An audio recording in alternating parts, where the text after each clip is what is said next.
Assalamualaikum warahmatullahi wabarakatuh. Saya Tita Nisa NIM 120130005 Prodi Studi Agama semester 2. Di sini saya akan memenuhi tugas ujian akhir semester mata kuliah pengantar ilmu perbandingan agama. Saya akan memaparkan materi yang berjudul Perspektif Agama dan Kebudayaan dalam Kehidupan Masyarakat Indonesia atau suatu tinjauan sosiologi agama. Agama, budaya, dan masyarakat saling berkaitan dan dibuktikan dengan pengetahuan agama yang meliputi penyusunan sejarah dan figur Nabi dalam mengubah kehidupan sosial. Argumentasi rasional tentang arti dan hakikat kehidupan, tentang Tuhan dan kesadaran akan kematian menimbulkan religi dan sila ketuhanan yang Maha Esa sampai pada pengalaman agamanya para tasawuf. Agama merupakan tempat mencari makna hidup yang final dan ultimate.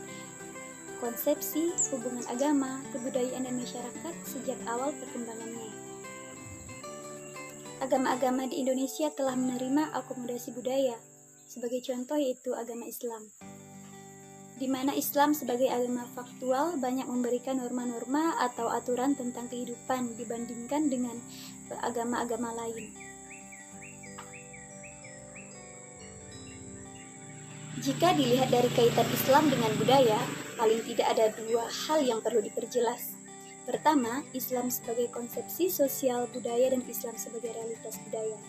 Kedua, Islam sebagai konsepsi budaya ini oleh para ahli sering disebut dengan Great Tradition atau tradisi besar, sedangkan Islam sebagai realitas budaya disebut dengan Little Tradition atau tradisi kecil, atau Local Tradition, tradisi lokal, atau juga Islamic, bidang-bidang yang Islamik yang dipengaruhi Islam.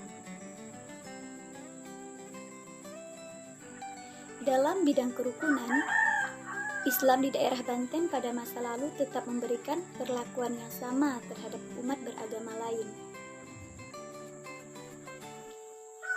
Para penguasa muslim di Banten misalnya telah memperlihatkan sikap toleransi yang besar kepada penganut agama lain, misalnya dengan mengizinkan pendirian vihara dan gereja di sekitar permukiman Cina dan Eropa.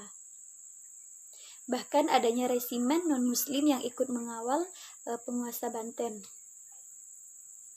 Penghargaan atau perlakuan yang baik tanpa membeda-bedakan latar belakang agama oleh penguasa dan masyarakat Banten terhadap umat beragama lain pada masa itu juga dapat direalisasikan di kawasan-kawasan lain di Nusantara, terutama dalam aspek perdagangan.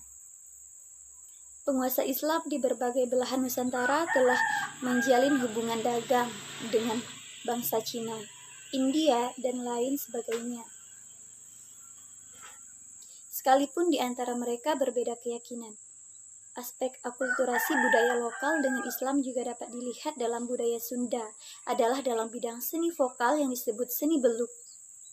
Akulturasi budaya Islam dengan budaya lokal Nusantara, sebagaimana yang terjadi di Jawa didapati juga di daerah-daerah lain di luar Jawa, seperti Sumatera Barat, Aceh, Makassar, Kalimantan, Sumatera Utara, dan daerah-daerah lainnya. Khusus di daerah Sumatera Utara, proses akulturasi ini antara lain dapat dilihat dalam acara-acara seperti upah-upah, tepung tawar, dan merpanyir. Apabila ditinjau dari segi munculnya, agama-agama selain monoteisme murni merupakan hasil kontemplasi manusia, sedangkan monoteisme murni merupakan wahyu dari hasil ciptaan Tuhan. Ragam agama yang terakhir ini merupakan jawaban dari pertolongan Tuhan terhadap manusia setelah gagal mencari kedamaian atau kedamaian hakiki melalui indera. Bila kita amati secara objektif, Islam memiliki ciri-ciri baik dalam konsep ketuhanan, kerasulan, dan ajaran-ajaran yang menunjukkan kesatuan, tauhid yang murni. Syarat mencapai suatu kebenaran dan kedamaian yang sebenarnya haruslah terlebih dahulu mengenal Islam dengan tepat dan benar. Kemudian harus komitmen terhadap ajarannya. Para orientalis menyebut Islam dengan istilah Muhammadanisme. Mereka mengasosiasikan sebutan ini dengan sebutan-sebutan bagi agama-agama selain Islam, yang dianalogikan pada pembawanya atau tempat kelahirannya.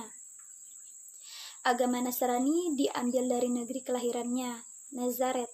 Kristen diambil dari nama pembawanya, Yesus Kristus. Buddha, Buddhisme dari nama pembawanya, Sang Buddha Gautama. Zoroastrianisme dari pendirinya, Yahudi, Yudaisme dari negerinya, Yudea.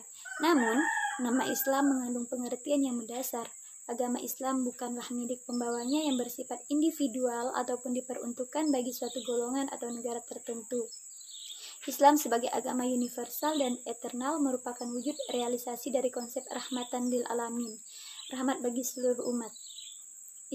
Istilah Muhammadanisme membuka peluang bagi timbulnya berbagai interpretasi serta persepsi terhadap Islam yang diidentikan dengan agama-agama lain. Yang jelas berbeda konsep. Sejak awal sejarah lahirnya manusia, terdapat satu bentuk petunjuk yang berupa wahyu ilahi melalui seorang rasul, agama Allah.